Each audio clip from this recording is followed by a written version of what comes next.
मैं ना अभी हाल ही में एक बात सोच रही थी।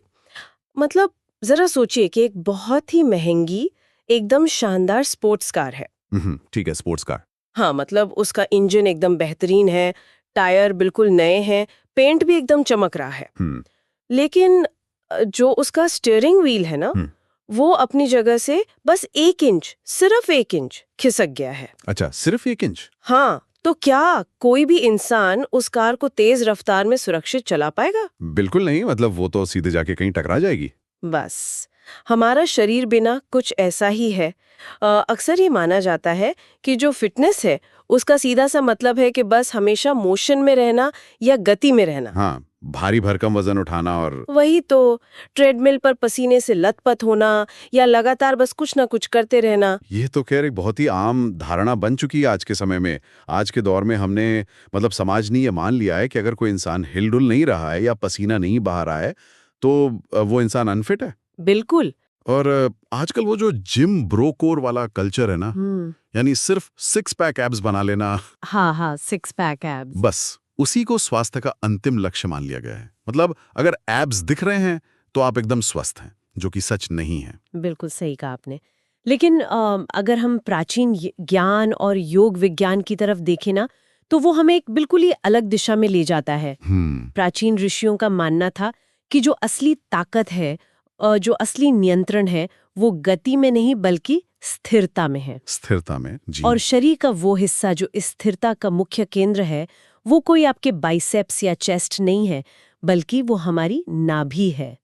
तो आज के इस गहन चर्चा में हम इसी विषय की एकदम तह तक जाने वाले हैं। बहुत ही दिलचस्प विषय है ये। हाँ, और हमारा मिशन आज ये है कि हम स्वामी सत्यानंद सरस्वती की शिक्षाओं के आधार पर नाभि और शरीर के इस कोर के संतुलन को डिकोड करें। हम ये भी समझेंगे कि कैसे एक अस्थिर नाभि जो है वो हमारे शारीरिक और मानसिक सेहत की पूरी नींव हिला सकती है। बिल्कुल। और ये भी देखेंगे कि जो आधुनिक जीवन शैली की चुनौतियां हैं, उनका सामना हम इन प्राचीन तकनीकों से कैसे कर सकते हैं। तो चलिए इसे थोड़ा विस्तार से समझते हैं। सबसे पहले ये बताइए कि ये नाभि का खिसकना असल में होता क्या है, और मतलब आज की जो हमारी भागदौड़ वाली जीवन शैली है वो इसे कैसे बिगाड़ रही है। देखिए, अगर हम आज की आधुनिक जीवन शैली को शरीर के नजरिए से देखें ना, तो ये एक तरह का निरंतर तनाव है शरीर के लिए। तनाव कैसे? मतलब जो लोग सुन रहे हैं वो खुद सोचें कि लोग दिन के 8-10 घंटे कंप्यूटर के सामने बस बैठे रहते हैं, वो भी एकदम गलत पोस्चर में। हाँ, कमर झुका के। बिल्कुल। और इससे होता क्या है कि उनके जो हिप फ्लेक्सर्स हैं वो सिकुड़कर छोटे हो जाते हैं, और जो पेल्विस है उसका पूरा अलाइनमेंट ही बिगड़ जाता है। अच्छा, पेल्विस का अलाइनमेंट। जी। इसके अलावा बिना सोचे समझे जिम में जाकर झटके से भारी वजन उठा लेना, या फिर सीढ़ियों पर गलत तरीके से बस दौड़ते हुए चढ़ना, ये सब वो मैकेनिकल आदतें हैं जो हमारे शरीर के एकदम केंद्र को, यानी हमारी नाभि को, उसकी असली जगह से खिसका देती हैं। नाभि का खिसकना।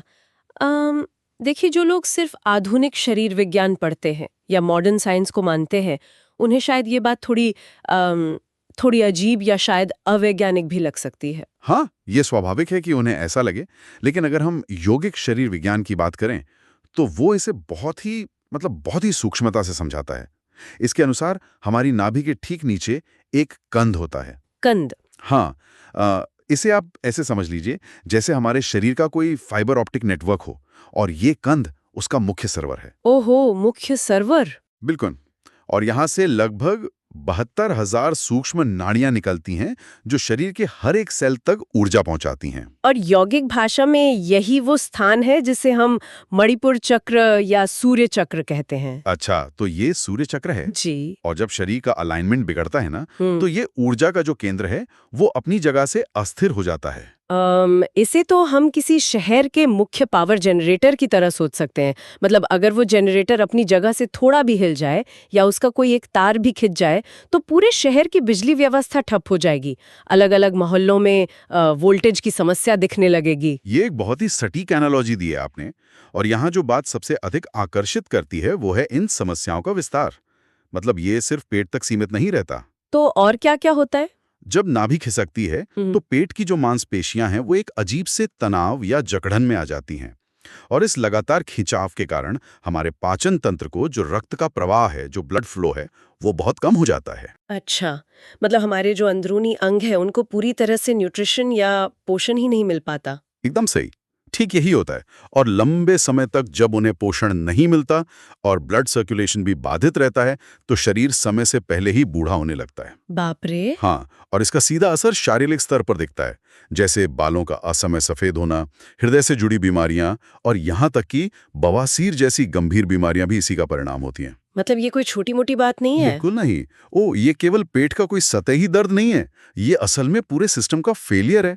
खैर, ये तो शरीर के हार्डवेयर की बात हुई, लेकिन मैंने कहीं ये भी पढ़ा है कि इस जनरेटर के हिलने का सीधा असर हमारे सॉफ्टवेयर पर भी पड़ता है।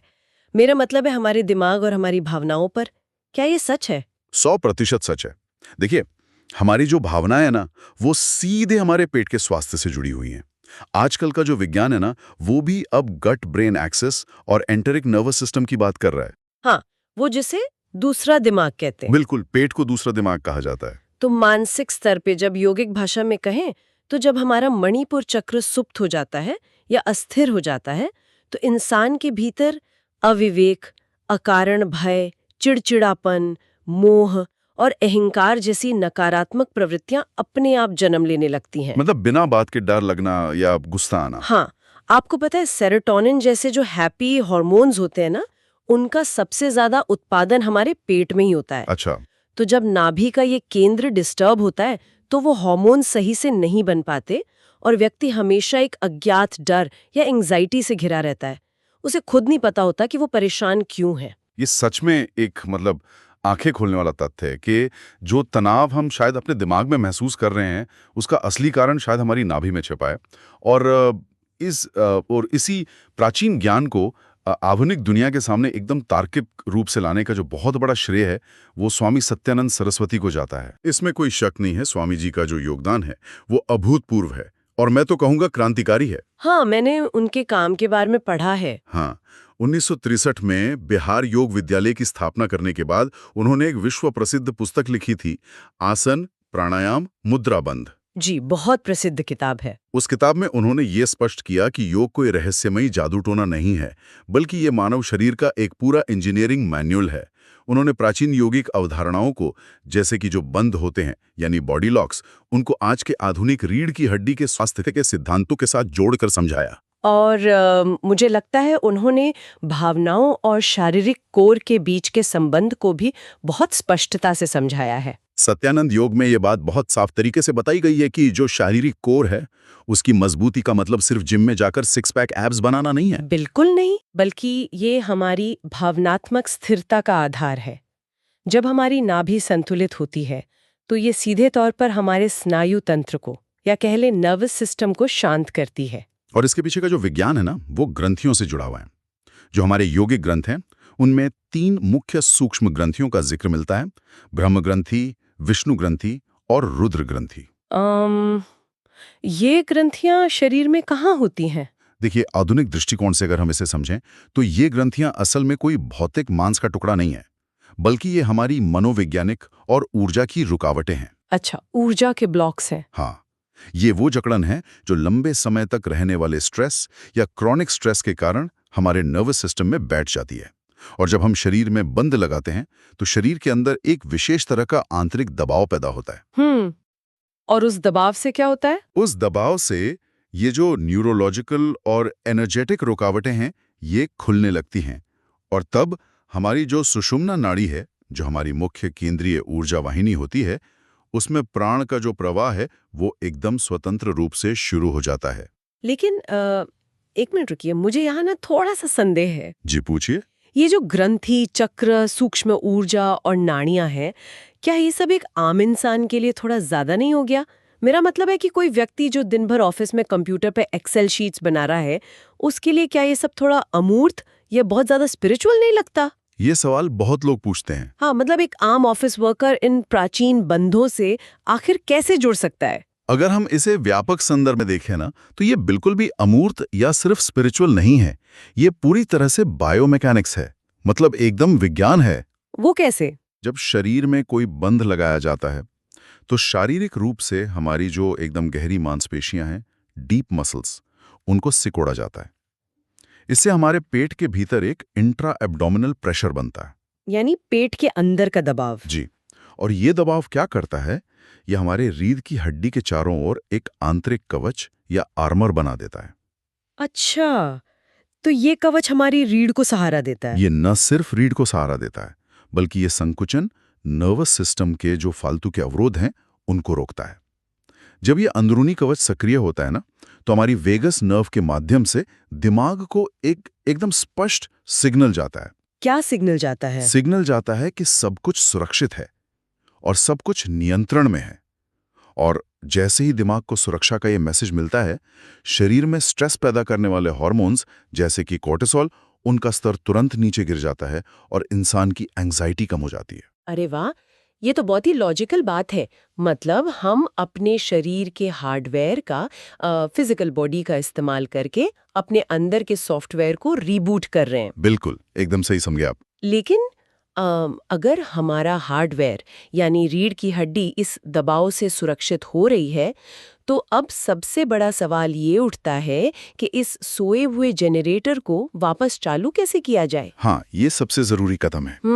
मतलब क्या इसके लिए कोई स्टार्टर मोटर है हमारे शरीर में? बिल्कुल है। और योग विज्ञान में उस स्टार्टर मोटर को कहा जाता है अग्निसार प्राणायाम। अग्निसार प्राणायाम? हाँ, इसे प्लाविनी क्रिया भी कहते हैं।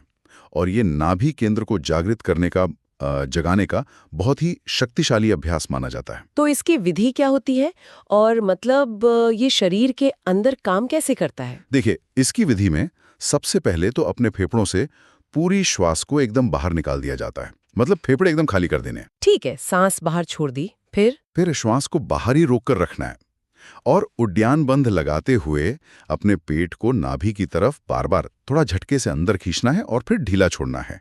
मतलब सांस रोके हुए पेट को अंदर बाहर करना है। जी। ये एक तरह की रिदमिक पंपिंग होती है। हाँ। तो इस झटके से अंदर खींचने और फिर छोड़ने के पीछे का विज्ञान क्या है? इससे होता क्या है? इसके नाम से ही इसका अर्थ स्पष्ट हो जाता है, अग्नि का सान। अच्छा। जब पेट को इस तरह से पंप किया जाता है, तो हमारे जो आंतरिक अंग हैं, उनके बीच एक घर्षण या फ्रिक्शन पैदा होता है और ये घर्षण शरीर के भीतर एक जठराग्नि उत्पन्न करता है। जठराग्नि यानी गैस्ट्रिक फायर। बिल्कुल। और ये एक ऐसी तेज आंतरिक ऊष्मा होती है जो पूरे पाचन तंत्र को गतिशील बना देती है। शरीर के अंदर जो हानिकारक रोगाणु हैं उन्हें भस्म कर देती है और मोटापे व कब्ज जैसी समस्याओं को तो एकदम जड़ से खत्म कर देती है। ओह, यहाँ बात सच में बहुत दिलचस्प हो जाती है।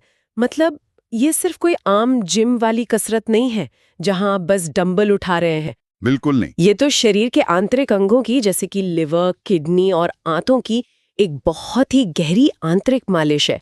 और मैंने कहीं सुना है कि जब अग्निसार किया जाता है तो असल में हम ब्रह्मांड से ऊर्जा को यानी प्राण को अपने भीतर खींच रहे होते हैं। हाँ, ये इसका सूक्ष्म पहलू है। और अगर हम चक्रों की सिंबोलॉजी की बात करें ना, तो मुझे याद आ रहा है कि मणिपुर चक्र का जो बीज मंत्र है वो रम है। हाँ, रम। और इसका रंग पीला होता है जो कि साक्षात अग्नि का प्रतीक है। आपका विश्लेषण बहुत ही सटीक है। और इसी से जुड़ा हुआ एक दूसरा सबसे महत्वपूर्ण अभ्यास है उड्डान बंद।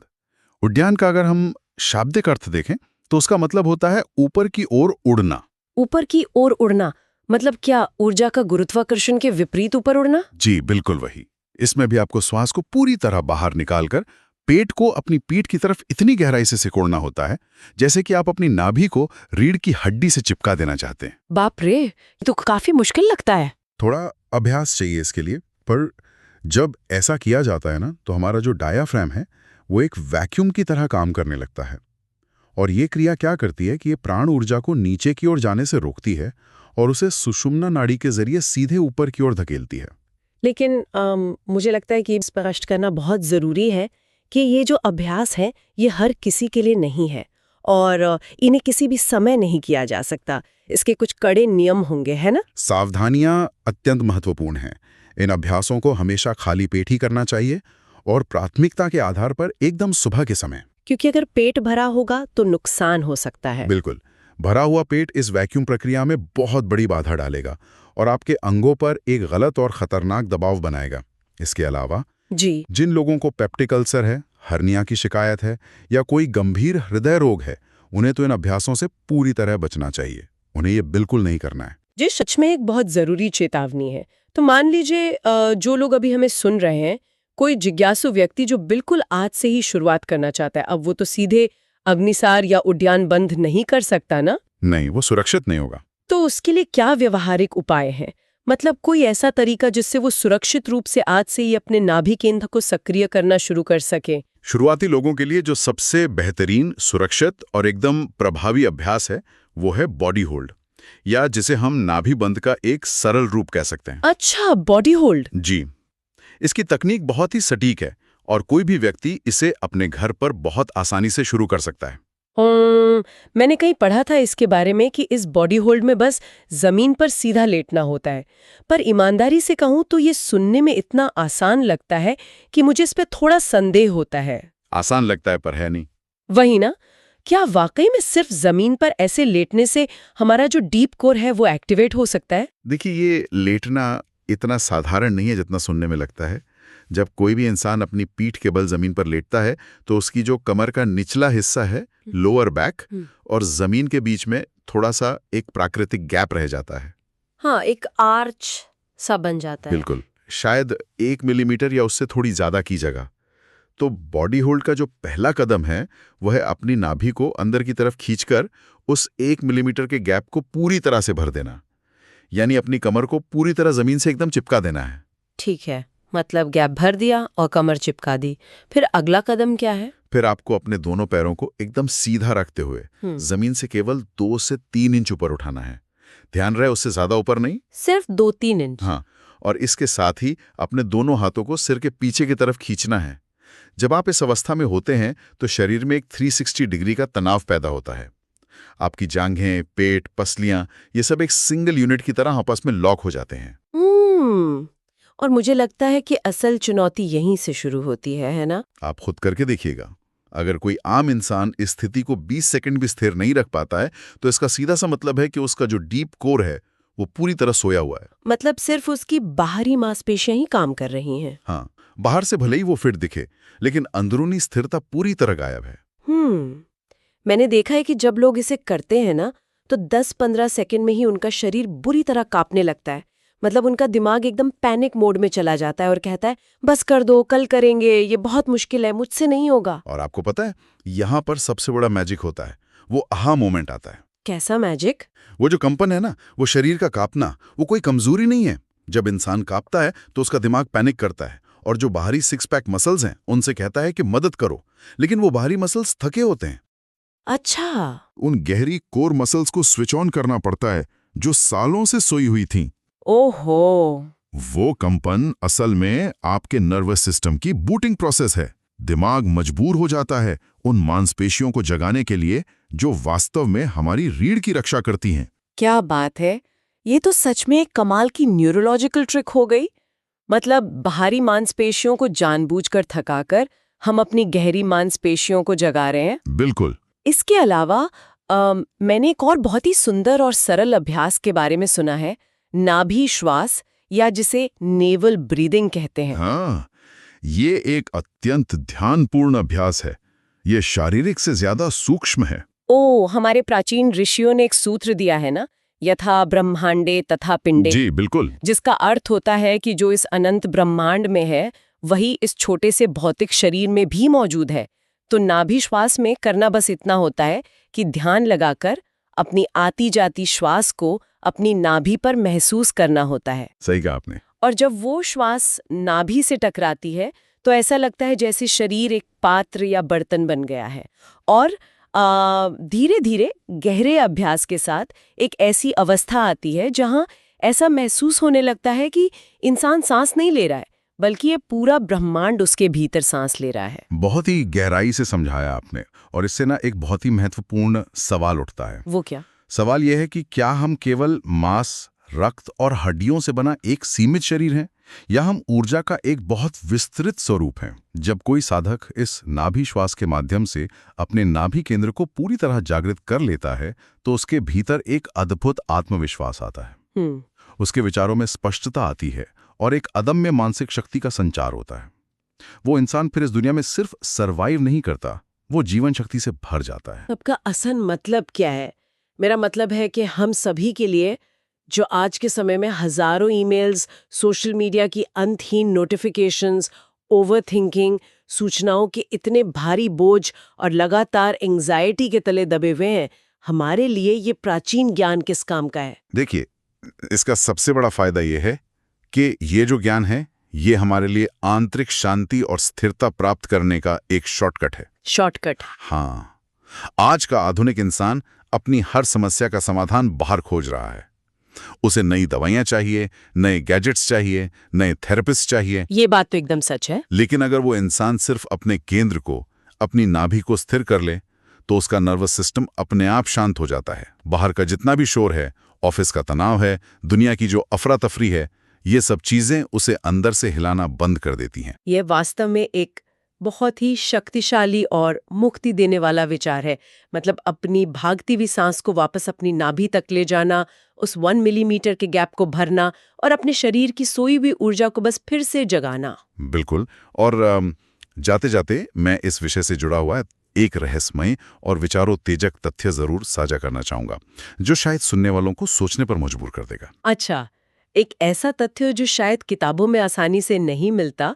मैं तो सुनने के लिए बहुत उत्सुक हूँ, बताइए। हमारे जो बहुत ही प्राचीन ग्रंथ हैं, उनमें ये उल्लेख मिलता है कि जब किसी साधक का मणिपुर चक्र यानी नाभि का जो ऊर्जा केंद्र है, जब वो पूरी तरह से जागृत हो जाता है, तो उसे सिर्फ बेहतरीन शारीरिक और मानसिक स्वास्थ्य ही नहीं मिलता। तो और क्या मिलता है? प्राचीन सिद्धों का मानना था कि नाभि के पूरी तरह जागृत होने पर इंसान को वनस्पतियों और पेड़ पौधों से बात करने की क्षमता प्राप्त हो जाती है। क्या बात कर रहे हैं?